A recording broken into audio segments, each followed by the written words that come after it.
kapatid, pakilusin po natin ang ating mga pananampalataya. Kinakailangan mong manalig kahit hindi mo pa nakikita. Kinakailangan mong maniwalang may nakalaang maganda kahit wala ka pang nakikita. Nakikinig po ba kayong lahat? Tulad nga ng binabanggit ko po sa inyo, ito pong ating kinakaparoonan, itong ating kinakaroon ngayon, ito po yung bunga ng pananampalataya. Noon, naniniwala tayo na magkakaroon tayo ng ganitong sambahan, pero noong mga panahon noon, hindi natin alam paano mangyayari. Mangyayari pa ba? Matutupad pa ba? Kailan ba mangyayari? Noon, puro pananampalataya, puro paniniwala, puro deklarasyon. Panginoon, salamat sa aming bahay sambahan, salamat sa aming lupa, salamat sa aming bahay sambahan, salamat sa air condition na sambahan po namin. Noong mga panahon ng yun, mga kapatid, parang ang hirap paniwalaan. Mangyayari pa ba? Magkakatotoo pa ba?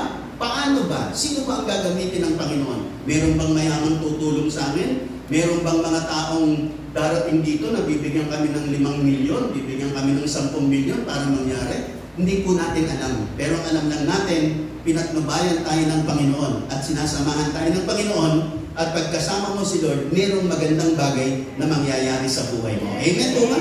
Alam niyo po si Abraham, buhat po sa kanyang kalagayan na walang anak.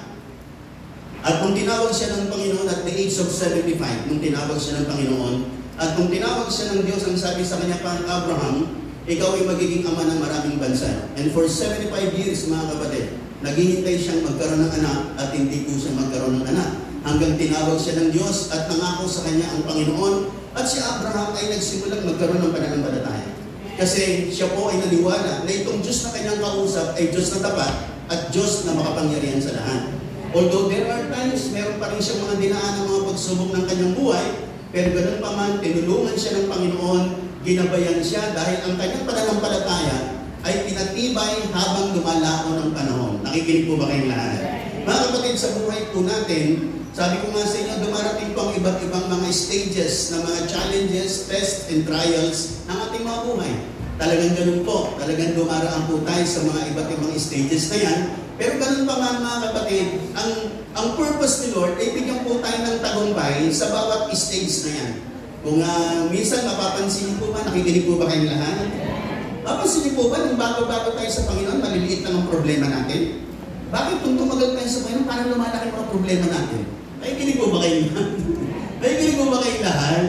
Alam niyo po, the bigger the battle, the bigger the blessings. Amen po ba? Huwag po natin kalilimutan yan.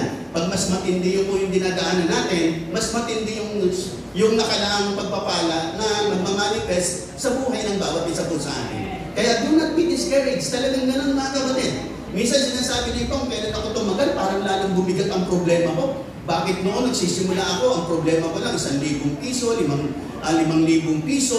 Bakit nung tumagal, daang-daang libong piso na ang nagiging problema ko? Bakit nung tumagal, kalahating milyon na, 1 milyon na? Pero mga kapatid, after naman ng mga stages na yon na nalalampasan mo, makikita mo, mas greater din yung level ng blessings ng Panginoon na dumadaloy at dadaloy sa buhay mo. Nakikinig po ba kayo lahat?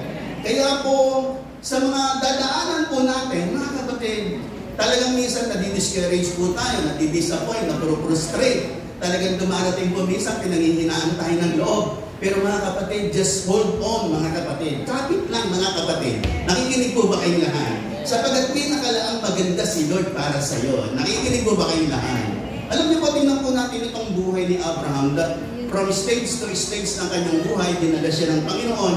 At tingnan po natin yung magandang attitude and character na nagdala kay Abraham sa mga stages ng kanyang buhay, from victory to victory, hanggang to the great victory na inilalaan sa kanya ng ating Panginoon. Kailangan po natin ng mga magagandang attitude, mga kapatid, para sa ganon mapagtagumpayan po natin. At makita po natin, tayo ba'y nagtatagumpay dito sa larangang ito? At sa ganon, dapat nandun tayo sa point, nandun tayo sa kalalagayan, that we are on the winning side. Kinakala nasa winning side ka. Nakikinig po ba kayong lahat? At of course, the winning side is nandun sa side ka ng Panginoon. Kasi ang kaaway, aalisin ka sa side ni Lord. I-distract ka, aalisin ka kay Lord. Para sa ganon, mawala ka sa tagumpay na nilalaan ng Panginoon sa iyo. Pero ang Panginoon, ilalagay ka niya sa Kanya, ilalagay ka niya sa tamang lugar mo. para sa ganon, dun sa lugar na yon, mararanasan mo ang mga tagumpay na inilalaan ng ating Panginoon. Lahat ang nakikinig magsabi ng amen. Ang unang-unang magandang katangian kay Abraham, si Abraham is an obedient man.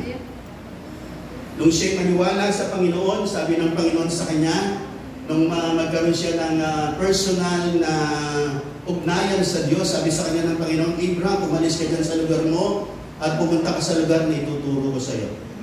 Nung namit ng Panginoon, ni Abraham ang Panginoon, doon na nagsimula ang kanyang paniniwala na ang Diyos ay gagabayan siya at sasamahan siya sa mga tagumpay ng kanyang buhay.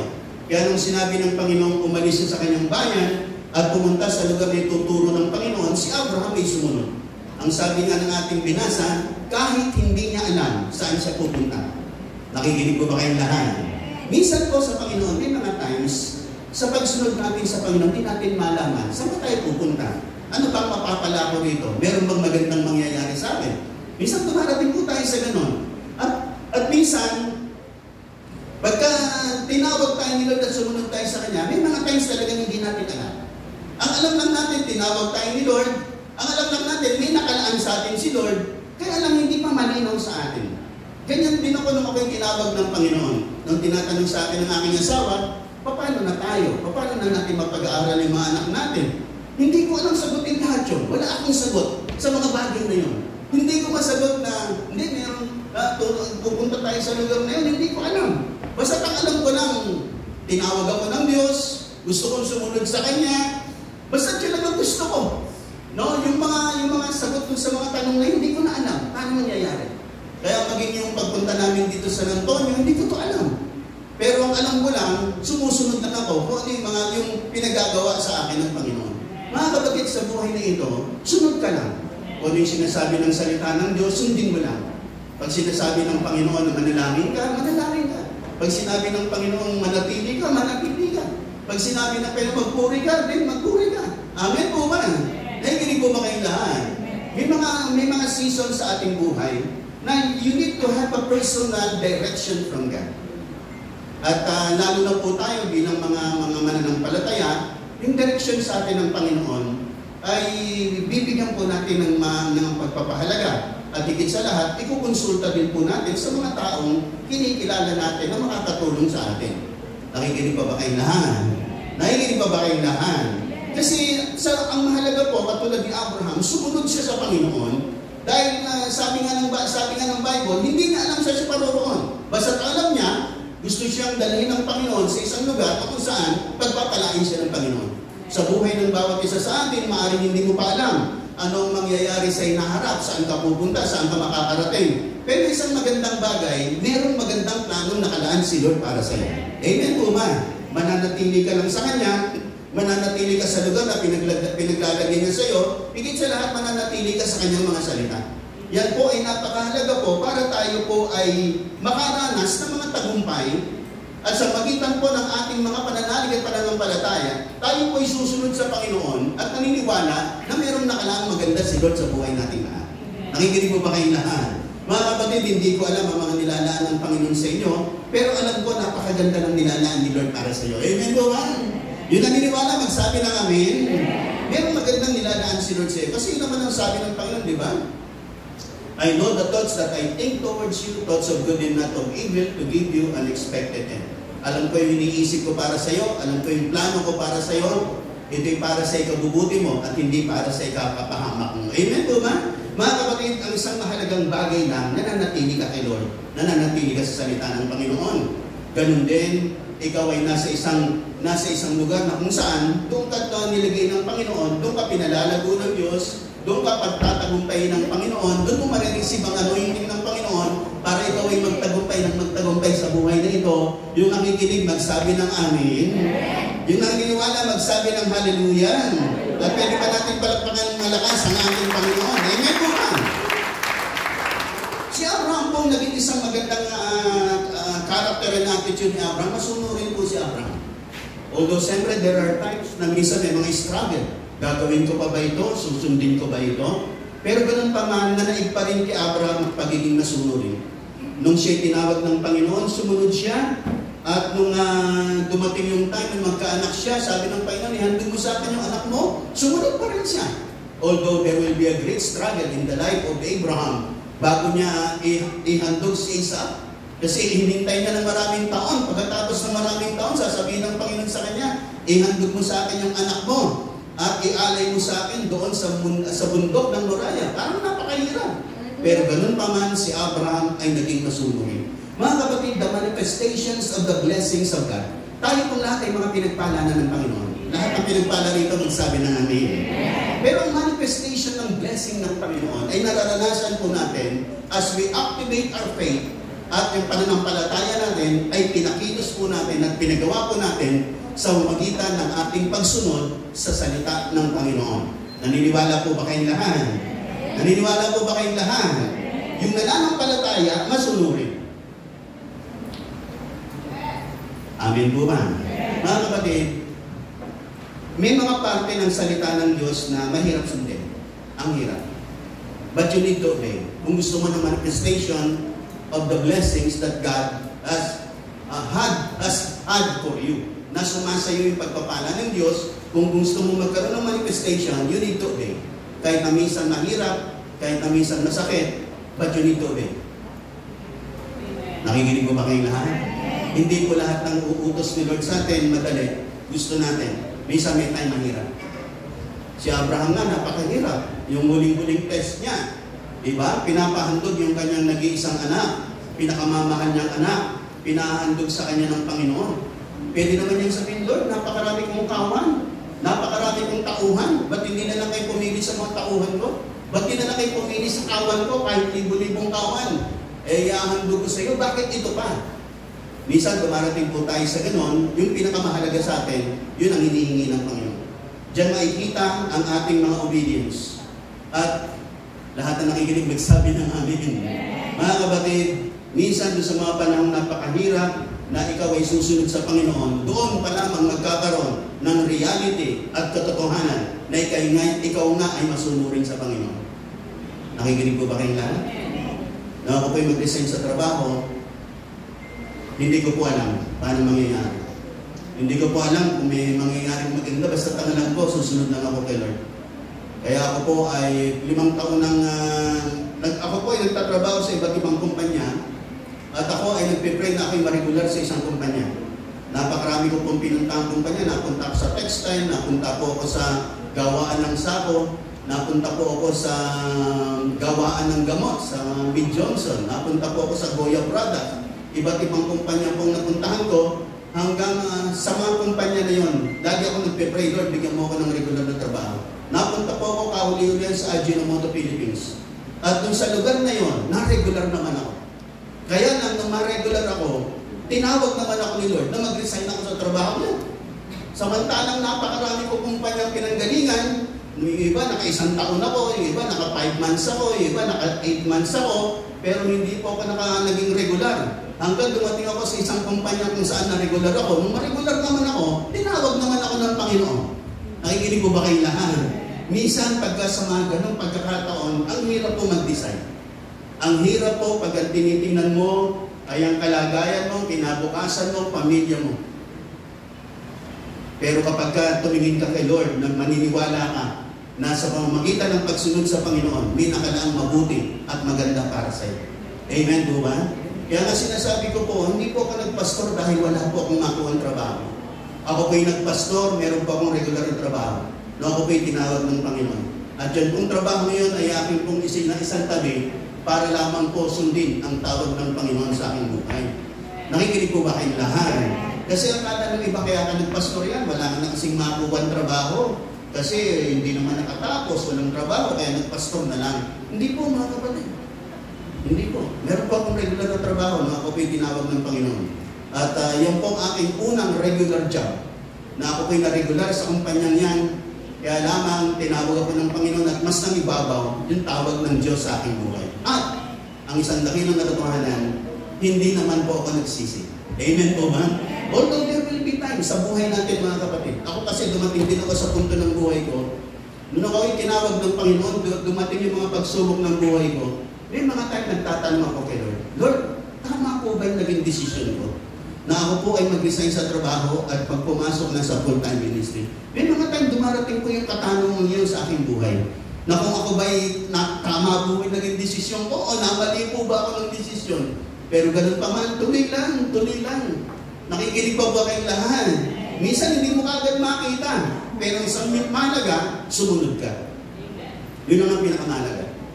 Minsan, maging sa ating mga pagbibigay, minsan di mo naman makita kagad yung mga resulta ng mga pagbibigay mo. Nagbibigay ka, minsan parang wala namang bumabalik. Pero ang pinakamahalaga, nagbibigay ka ng tama sa Panginoon. Yun lang ang pinakamahalaga. Nakikinig pa po ba kayong lahat? Basta mahalaga, sumusunod lang. Basta pinakamahalaga, kahit parang wala pang magandang resulta, wala pang magandang nangyayari, sige lang. Pakilusin mo yung pananampalataya sa magitan ng iyong pagsunod at sa malaot madali, makikita mo ang kaganapan ng pagpapala ng Diyos kasi naging masunurin ka. Amen po ba? Amen po ba? Mga kapatid, ang sinasabi ko po, ang pagiging masunurin natin sa lahat ng aspeto ng buhay natin. Pag sinabi ni Lord, magmahal ka, magpatawad ka, sundin mo lang. Pag sinabi ni Lord, magbigay ka, sundin mo lang. Nakikinig po ba kayong lahat? Nakikinig po ba kayong lahat? Mga kapatid, dyan po natin mararanasan ang mga nilalaan ng Panginoon. Pinapaalala ulit sa akin ni Lord kasi naalala ko nung si White noon, nagkaroon ng parang nahihirapan siyang lumunod, parang meron siyang goiter dito. Ilang beses po kami nagpaluwas-luwas sa St. Luke's para po ipaano siya, ipa-doktor po sa St. Luke's at nakailang balik po kami ron. At kada balik po namin, siyempre sa Manila, gumagastos kami. May time pa na pagpunta namin sa Manila, sabi ng doktor, bukas na umaga, bumalik kayo. Kaming tatlo nila, ginawa namin, nag-hotel kami sa isang hotel sa Avenida. Isang maliit na kwarto hotel, tatlo po kami naroon. No? Kasi nagpapadoktor si White at talagang marami rin yung gastos namin to. Tapos sabi ni White nung minsan sa akin, yung nasa Walker kami, sabi niya, Love, lahat itong mga foreign currency na nandito sa pitaka ko, ipapapalit ko lahat ng peso. Kasi lahat ng ito, ibibigay ko kayo. Kaya meron siyang $2, minsan galing ako sa Malaysia, may ringgit doon, may Singapore dollar doon, at iba't ibang merong yen doon. Pero hindi naman masyadong malaki. Nung pinapalit niya, nasa more than 4,000 pesos na. At yung 4,000 pesos, ibinigay niya lahat sa gawain ng Diyos dito po sa ating iglesia. Alam niyo po, nung binigay niya po yun, doon po nagsimula, na nagulat na lamang kami na nag-work ang Panginoon sa kanyang buhay. Nakikinig pa po ba kayo lahat?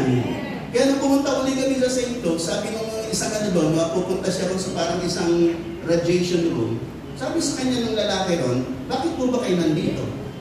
Sabi ko, di ba narinig yung sabi nung yung ano na yun, na bakit ka nandito?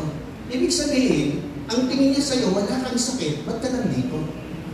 No? Samantalang pinadala siya ng doktor doon sa lugar na yon, na isang departamento doon sa St. Luke's. Ang tanong sa kanya, ba't po kayo nandito? Sabi ko, tingnan mo ako yung sinasabi. Nung marinig ko yun, hindi ko makakalimutan yun. Kasi nung marinig ko yun, may nag-ano sa puso ko, na bakit nandito yung asawa mo, wala naman siyang sakit. Nakikinig pa po ba kayong lahat? Alam niyo ba, kaya hindi ko nakakalimutan yung sabi na yun, yung lalaking yun. At sa yun ang binubulong ko kay Martin, tingnan mo ba yung ang sabi ng lalaki? Bakit ka nandito? And through that, sinasabi niya, wala ka namang sakit, ba't ka nandito? At yung kasama nung pag-isa-sacrificial offering ni White, kasama ng ilang pagpunta pa namin sa St. Luke's hanggang dumating yung time, tumigil na po kami pumunta sa St. Luke's. Tapos yung ibang mga test niya po ay meron pang isang test na pinagagawa po sa kanya, hindi na po namin tinila. Hanggang ngayon po, magaling na po si White. Nakikinig pa po ba kayong lahat? Sige po, walang panganating malakas ang ating Panginoon. Hindi po ba? Mga kapatid, minsan sa mga sitwasyon ng ating buhay, you need to listen to God. Makinig ka sa Panginoon. Kung anong pinagagawa sa inyo ng Panginoon. Amen po ba? Nakikinig po ba kayong lahat? At kung hindi ka assured doon sa sinasabi, kasi nung sinabi sa akin ni White yun, sabi ko sa kanya, kung yan ang sinasabi sa inyo, Lord, gawin mo. May mga times na meron kang mga gagawin, ikonsulta mo sa mga matured na sa Panginoon. Konsulta mo sa mga mas matured sa Panginoon At sa ganun, ma-assure mo, yung may pinagagawa sa iyo ng Panginoon. At gawin mo lang yun. Makikita mo mga kapatid. Magdadaanin po yung pagpapala. Mararanasan mo yung tagumpay. Nakikinig po ba kayong lahat? Katulad ni Abraham, nagsimula siya sa simple obedience to God. At pero hindi po natapos sa simple obedience. Dumating pa siya sa isang great obedience of faith na kinakailangan niyang i-offer ang kanyang anak na si Isaac. At kanyang ginanap. At pag binasa niyo po yung sa aklat ng Genesis, nung in-offer niya si Isaac, at nakita ng Diyos na itong si Abraham ay talagang susunod sa kanya, doon sineryuhan ng Panginoon yung pangako niya kay Abraham na siya magiging ama ng maraming bansa. Mga kapatid, wag po tayong titigil ng pagsunod sa Panginoon. Kahit na minsan mahirap, minsan masakit, minsan sakripisyo, pero pag natiyak mo na yan ang pinagagawa ni Lord, just do it. And makikita mo ang manifestation of what God will do in your life, magtatagumpay ka at mararanasan mo ang biyaya ng Diyos sa buhay mo. Yung nakikinig magsaga ng malakas namin at tumalapak ng malakas sa ating Panginoon. Naalala ko si Babel. Sabi niya, di ba may kinote siyang verse? Kasi humingi siya ng verse sa Panginoon at doon niya pinuha sa Panginoon ang lahat-lahat sa kanyang buhay. Talagang sabi niya nga, hindi ako deserving. Pero dun sa verse na binigay sa kanya ng Panginoon, ikinonfess niya lahat ang kanyang mga pagkukulang sa harap ng Panginoon. At ang Diyos ay kumilos sa kanya, at ang Diyos ay gumawa ng himala sa kanyang buhay. Nakikinig pa po ba tayong lahat? Nakikinig pa po ba tayong lahat? Mga kapatid, yan po ang nagagawa po ng salita ng Panginoon. At yung salita po ng Diyos, ay dapat po nakita natin ang pananampalataya, meron kasamang pagsunod. Diyan mo maririyan, diyan mo magkakaroon ng manifestation, yung mga pagpapala, yung mga katugunan ng Diyos sa mga hinihingi mo sa Kanya. Lahat ng masaya pa magsabi ng amen. Pangalawa mga kapatid, ang isang naging magandang katangian nitong si Abraham ay naging unselfish. Kasi, nung siya po ay umalis sa kanyang lugar, sa lugar ng Ur, si Abraham ay umalis, kasama niya si Sarah, at kasama niya ang kanyang pamangking si Lot. Ngayon, nagkaroon ng pagtatalo yung tauhan niya at tauhan ni Lot, at nagkaroon ng mga pagtatalo yung kanilang mga tauhan. Kaya ang ginawa ni Abraham, sabi niya kay Lot, Lot, mabuti pa, piliin mo yung lugar na gusto mo, yung matitira sa akin. Tingnan niyo po itong si Abraham, isang tao mapagparaya. Isang tao na kahit na siya naman ang mayroong karapatang mamili ng pinakamagandang lupain, pinagkatiwala niya sa kanyang pamangkin na si Lot. Sabi niya sa kanyang pamangkin, ikaw nang pumili ng gusto mo, yung matitira sa akin na lang. Kaya pinili ni Lot ang lahat ng magagandang lupain para sa kanilang mga hayupan. At ang natira kay Abraham ay ang mga lugar na walang tubigan para sa kanyang mga tauhan, para sa kanyang mga hayupan at sa kanyang mga tauhan. Pero ganun pa man, ang Diyos ang sabi kay Abraham, lahat ng nakikita mo, sa iyo ko'y bibigyan. Nakikinig po ba kayong lahat? Mga kapatid, ang isang hakbang ng pananampalataya na nagdadala po sa atin sa mga tagumpay sa buhay nito, maging mapagparaya po tayo. Maging mapagparaya. May mga times po, parang nalugi tayo, parang kawawa tayo, parang tayo ang api, pero magparaya ka lang. Nakikinig pa po ba kayong lahat? Nakikinig pa po ba kayong lahat? Hindi po lahat ng panahon ay wag na may mga times na minsan aangkinin na lamang natin na parang tayo ang mali para lang sa kapakanan ng ibang tao. Magparaya po tayo, magbigay po tayo, sapagkat sa ganyang kalagayan, tayo lalong pinagpapala ng ating Panginoon. Lalo tayong ibibless ng Diyos, lalo tayong pauundarin ng Panginoon, kung marunong po tayong magparaya. Lahat ng nakikinig magsabi ng amen. Lahat ng nakikinig magsabi ng amen. Ang sabi nga ng banal na kasulatan, sabi, pag may sinabi sa yung lumakad ka ng 1 kilometro, gawin mong 2 kilometro. Pag sinampal ka sa kabilang pisngi, bigay mo pa yung kabilang pisngi. Ikaw na magparaya. Nakikinig pa po ba kayong lahat? Nakikinig pa po ba kayong lahat? Hindi lahat ng panahon ay tayo ang tama, mga kapatid. May mga times you need to be tolerant with people. May mga times kinakailangan mo umanhin sa tao. May mga times kinakailangan aminin mo na lamang na ikaw nang mali para sa kapakanan ng taong ito. Pero sa ganun pa man, sa ating pagpaparaya, sa ating pagpapakumbaba, doon man natin mararanasan ang pagpapala at tagumpay na inilalaan ng Panginoon para sa atin. Lahat ang nakikinig magsabi ng amen. Lahat ng masaya nagsabi ng hallelujah. Kaya nga si Abraham, ang isa pang magandang attitude niya, unselfish si Abraham. Tolerant with people, siya ay mapagparaya sa tao, maging sa kanyang pamangkin, kahit na siya ay mayroong karapatan para pumili ng maganda, pinagpaubaya niya sa kanyang pamangkin, at ganun pa man, siya ang pinagpala ng Diyos. Lahat ng masaya pa magsabi ng amin. You need to be unselfish with people. You need to learn how to give way. Kinakailangan mo magbigay ng daan para amin mo. Nakikinig pa po ba kayong lahat? Nakikinig pa po ba kayong lahat? Ang Panginoon nga nung siya ay nagkatawang tao, di ba hinubad niya ang kanyang pagka-Diyos? At namuhay siya bilang isang tao. Nagparaya siya para sa kapakanan ng bawat isa sa atin. Iniwan niya ang kanyang magandang kalalagayan for the sake of each and every one of us. Ito ang isang attitude na kinakailangan taglayin po natin. If we want to reach the greater victories that God has laid before us, dadalhin tayo ng Panginoon sa mga tagumpay sa buhay na ito. Pero hindi po tayo madadala doon kung tayo po'y puno ng pride, kung tayo po'y puno ng selfishness, mga kapatid. You need to think of others na nahigit kaysa sa'yo. Kinakailangan isipin mo sila nang higit sa pagmamalasakit mo sa iyong sarili. Sabi, tingnan mo sila, isipin mo sila, pagmalasakitan mo sila, nang higit ng pagmamalasakit mo sa iyong sarili. And with that, diyan ka naman pagpapalain ng Diyos at diyan ka naman iaangat ng ating Panginoon. Nakikinig pa po ba kayong lahat? Nakikinig pa po ba kayong lahat? Mga kapatid, yan po ang isang maganda pang katangian nitong si Abraham kung bakit pinagpala siya ng Diyos. Kung bakit iniangat siya ng Panginoon, kung bakit naging matagumpay ang kanyang buhay. Isang pusong mapagpakumbaba ay nagdadala po sa atin sa unselfishness of life, na hindi puro tayo, hindi puro tayong magaling. May mga times talagang magaling yung iba kaysa sa atin. Nakikinig pa po ba tayong lahat? Nakikinig pa po ba tayong lahat? Hindi lahat ng panahon tayo magaling. Hindi lahat ng panahon tayo ang tama, mga kapatid. Huwag po natin ipilit na laging tayo ang tama. Kasi may mga times tayo ang mali. Minsan nasasaktan tayo, pero minsan nakakasakit din tayo. Nakikinig pa po ba kayong lahat? Nakikinig pa po ba kayong lahat? Minsan natitison tayo, minsan tayo naman ang nakakatison. Ganyan po ang buhay, mga kapatid. Kaya dapat kilalanin natin na minsan, you need to be humble. Kasi nagkakamali rin tayo at hindi po tayo perfecto sa buhay niya.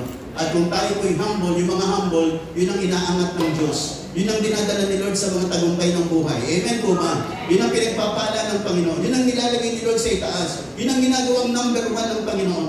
Maaari yung ibang mga number 1 nandun sa taas, pero sila'y napuno ng pride. Minsan isang araw, bababa po sila. Bababa po sila. Ang ilalagay ni Lord doon yung mga humble. Nakikinig po ba kayong lahat? Nakikinig pa po ba kayong lahat? At ito po ang isang magandang katangian ni Abraham. Unselfish, humble, tolerant with people. Ito ang isang magandang katangian. Nagdala sa kanya sa mga victories ng kanyang buhay. Isa pa, mga kapatid, na magandang katangian itong si Abraham is merciful, compassionate with people. Kasi kung yung kanyang pamangkin si Lot, nang mabihag po ng hari sa kabilang bayan, ay iniligtas pa rin po ni Abraham. Pinagtanggol pa niya ang kanyang pamangkin.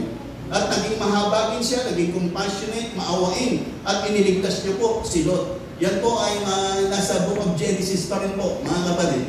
Nakikinig po ba kayo na? Basahin niyo po yung account ni Abraham kung paano niyang iniligtas si Lot sa kamay ng kaaway.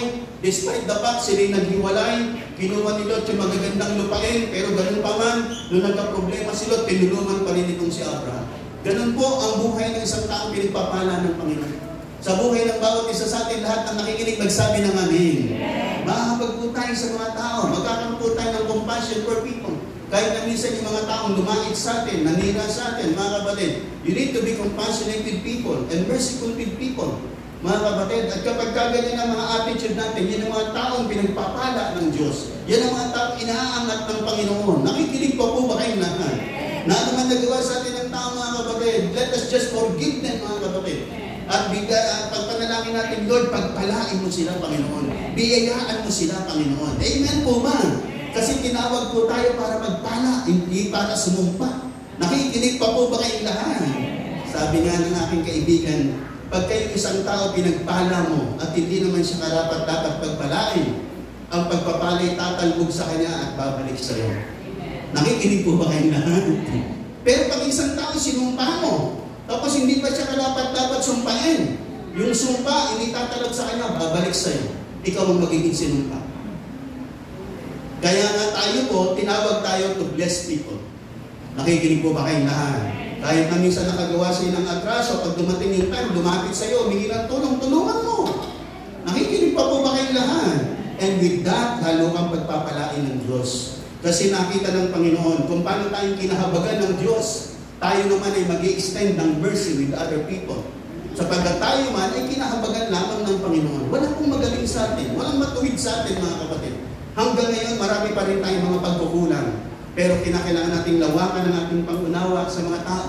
Kinakailangan lawakan po natin ang ating mga habag sa buhay ng mga tao. Sapagkat walang perpekto sa buhay dito. Maging tayo po, hindi po tayo mga perpekto. Amen po ba?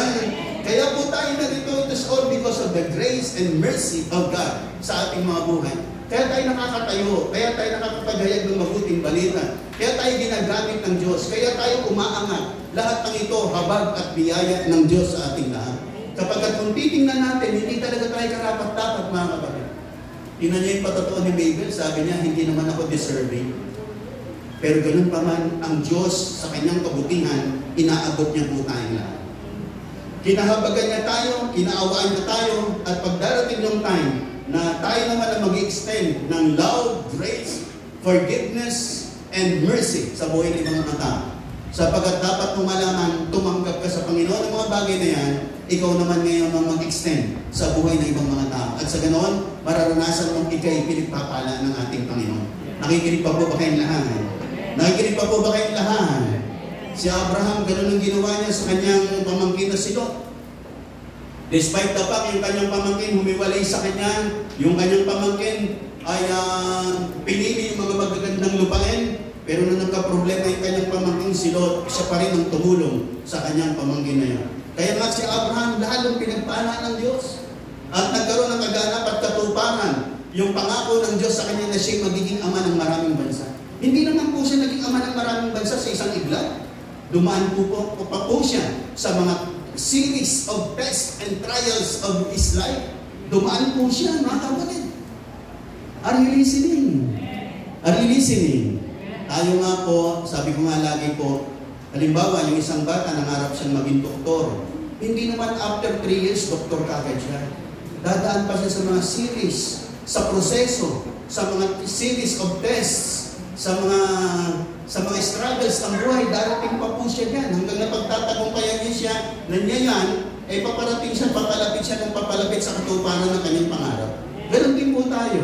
Binuhubog tayo ni Lord through series of tests and trials and challenges of life. Kasi nuhubog tayo ng Panginoon para sa great victory na inilalaan ng Panginoon para sa bawat isa sa atin. Nakikinig pa po ba kayong lahat? Ang isang magandang bagay, lahat ng nakikinig magsabi ng amin.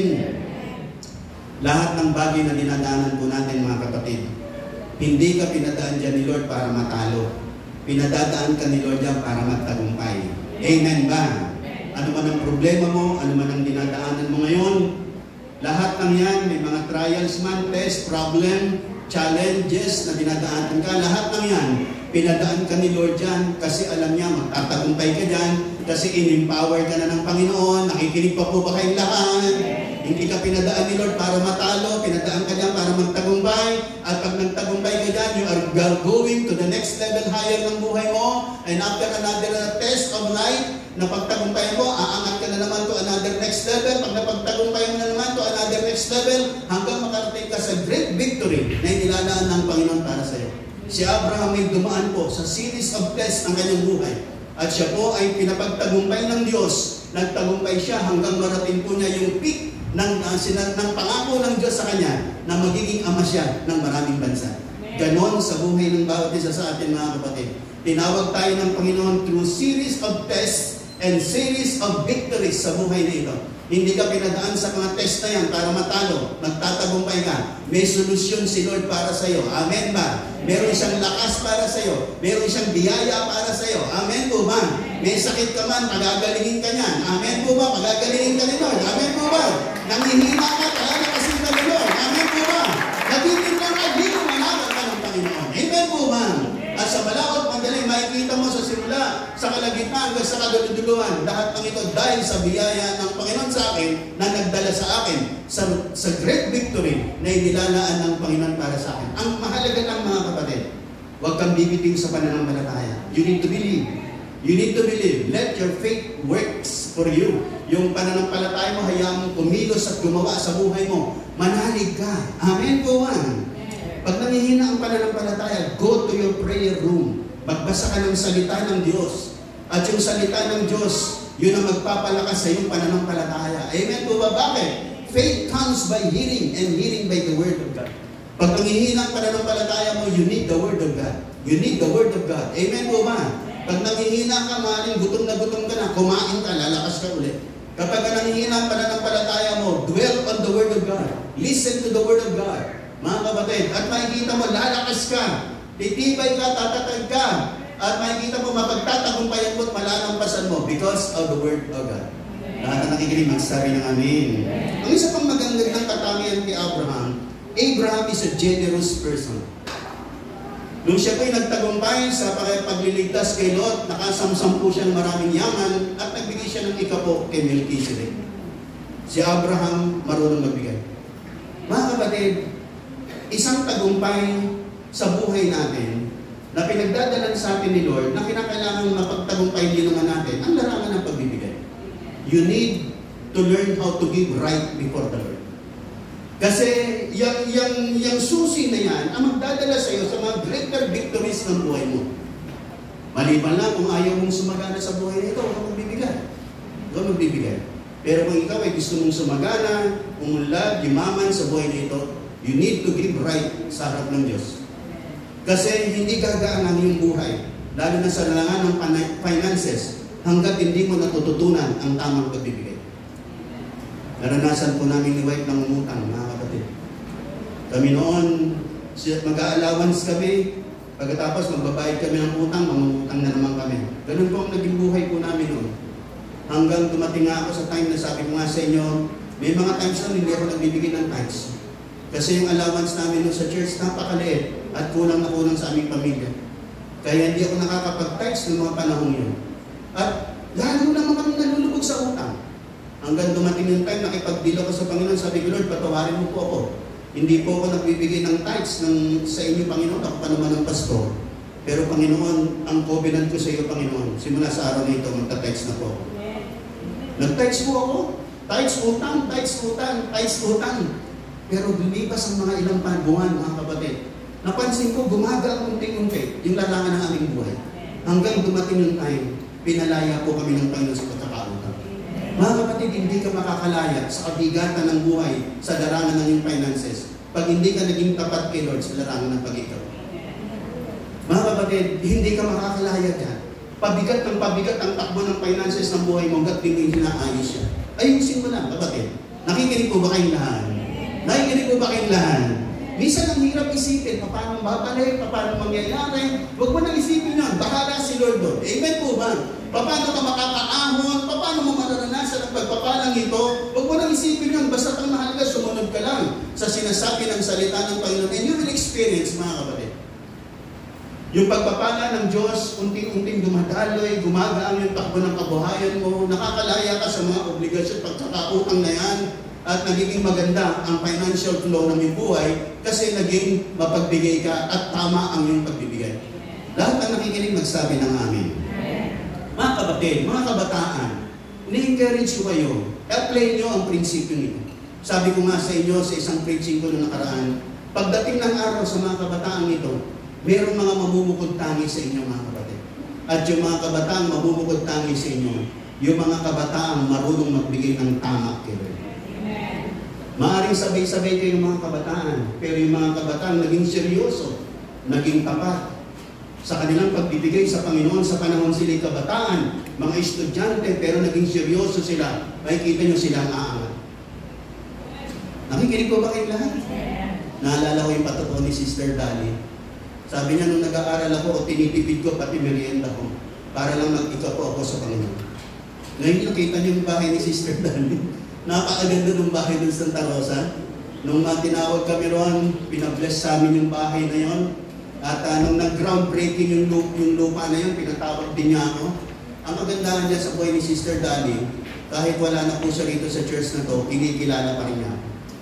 Hindi siya wala na ako sa church na yan, manong ba si Bishop Rino, wala na yan. Pero nung nagpa-groundbreaking po siya ng kanyang lupa para tayuan ng bahay, tinawag niyo po ako. Although nandun yung kanyang pastor na taga-Kabanatuan, pero ni-recognize pa rin niya ako na kanyang dating pastor.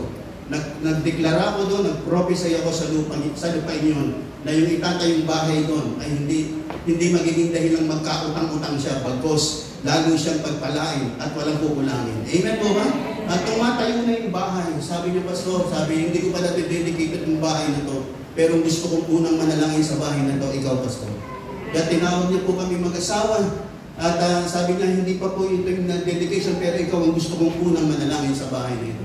Kaya pumunta kami mag-asawa, binless namin yung bahay na ito. Nandiyan po ba kayong lahat? Pero pag tinignan niyo po at pinakinggan yung patotoo ni Sister Dali. Sister Dali, nag-aaral pa lang siya. Nagpakatapat na siya kay Lord sa kanyang pagbibigay. Hanggang trabaho siya. Naging tapat yan. Naging nandito sa ating iglesia, naging tapat. Alam niyo, nakinatutuwa ko dyan. Noon, di ba may mga pledges tayo noon dito sa church. Pag binigyan ko ng pledge na 20,000, sa meeting namin, sabi niya, Pastor, hindi 20,000 ang pledge ko, 40,000 ang sabi. Ganun po siya magbigay. Minsan na-assignan ko yan, 20,000 sa'yo. Sabi niya, hindi po, 40,000 ang sabi. Nung minsan, pinagawa po natin itong kisame na to, nag-raise tayo ng more than 200,000 pledges.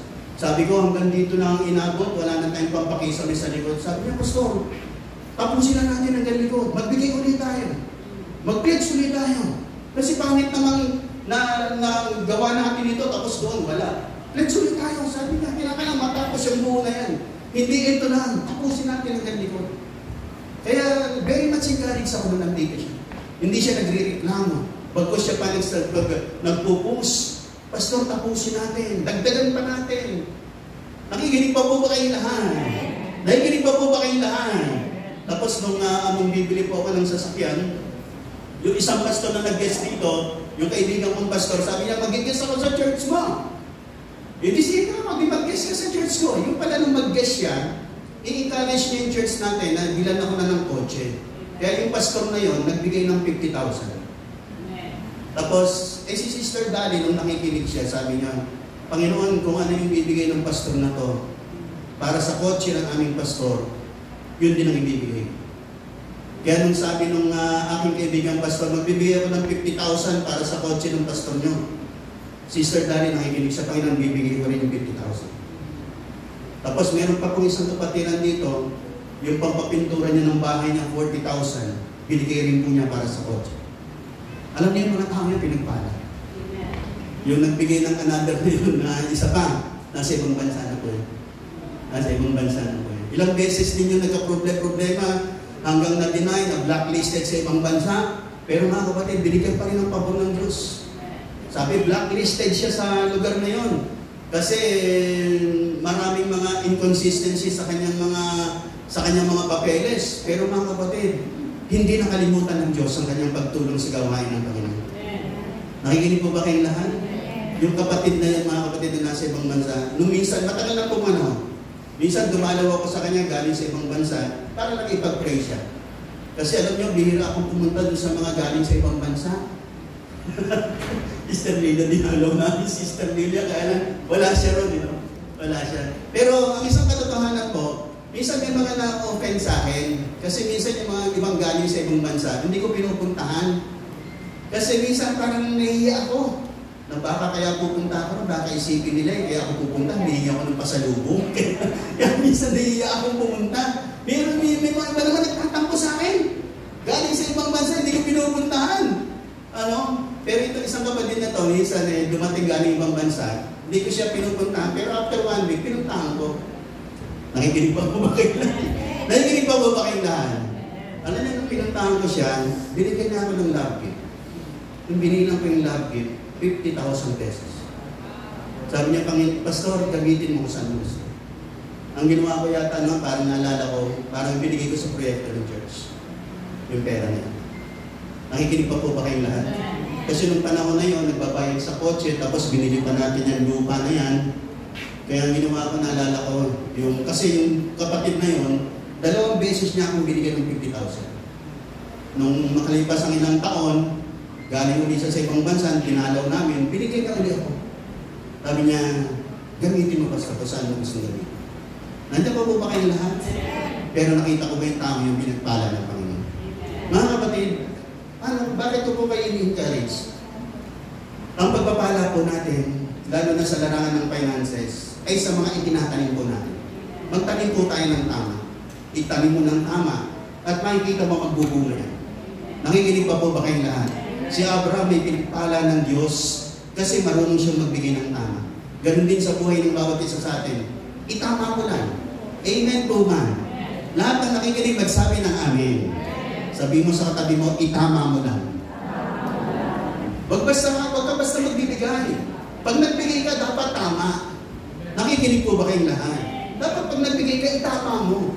At ang pagbibigay, it is between you and the Lord. Ikaw ang nakakalamat si Lord. Alin ba ang tama? At itama mo lang, kapatid. I tell you, gagaan ang finances mo. Subok na po namin yan, mga kapatid. Subok na po namin yan. Hanggang ngayon po, ginagawa po namin yan. Amen po ba? Nakikinig pa po ba kayong lahat? Lahat ng masaya magsabi ng amen. Pero bang palakpakan natin malakas ang Panginoon. Amen.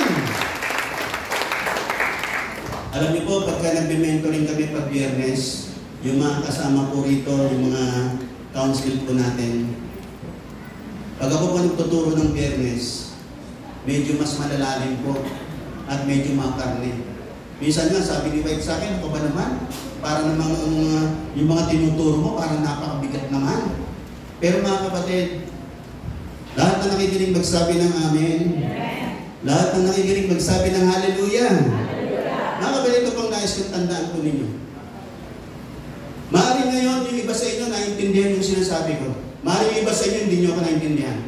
Pero isa lang ang sasabihin ko sa inyo, pagdating ng panahon, masasabi nyo sa inyong sarili, tama yung sinasabi namin, Pastor. Maaaring sa iba sa inyo, masyado naman. Ba't naman ganun magsalita? Bakit naman ganun kung mag-encourage sa pagbibigay? Pagdating ng time, malare-realize nyo, mabuti pala in-encourage ako ng aking pastor. Amen po ba? Kasi yung mga magulang natin, pag bata pa tayo, pinagagalitan tayo, parang sumasama yung loob natin. Pero pag tayo nagkaedad na, sasabihin natin, salamat nung kabataan ko, lagi akong pinagagalitan ng nanay ko, ng tatay ko para maituwid ako. Salamat sa kanilang mga buhay.